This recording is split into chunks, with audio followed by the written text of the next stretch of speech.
lênh đênh theo màn đêm về. Yêu em anh yêu cả một đời, là thật tâm chẳng hề gian dối. Nhớ mai anh mất nhung huyền ngày dài, người làm cho trái tim mỗi đêm phải vấn vương. Tìm lại hình bóng ai quá xa vời, những ký ức quên lời. Đêm dần buông nhẹ trôi anh chờ em tới. Từng lời người hứa cũng đã phai mờ, anh cũng sẽ thôi chờ. Thương thân anh bơ vơ nhiều đêm cứ nhớ. Mưa hoài rơi mãi bên hiên nhà vắng tanh, chẳng còn một ai đứng cùng mình như là lúc xưa. Anh nhớ đôi môi nhỏ bé nồng nàn, thơm mùi tóc em trong gió chiều. Giờ người đang yên vui nơi đâu có hay lòng anh.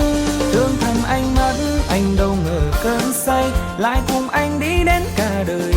Coi là giấc mơ, anh đưa đôi tay níu lấy một người, cả đời anh không thể quên. Giờ người xa anh nơi đây, phải làm sao để níu đôi tay của em ở lại.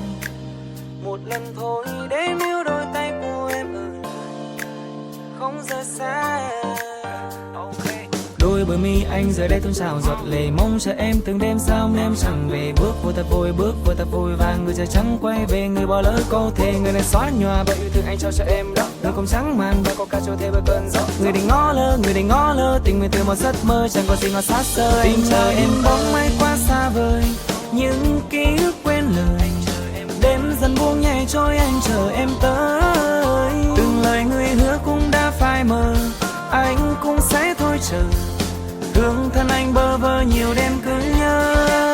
Mưa hoài rơi mãi bên hiên nhà vắng tanh, chẳng còn một ai đứng cùng mình như là lúc xưa. Anh nhớ đôi môi nhỏ bé nồng nàn, thơm mùi tóc em trong gió chiều.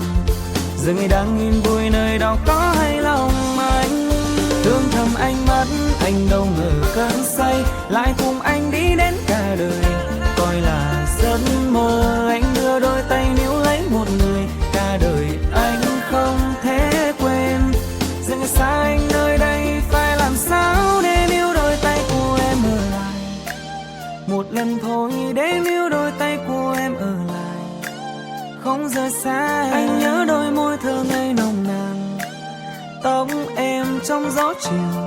Giờ người đang yên vui nơi đâu có hay lòng anh.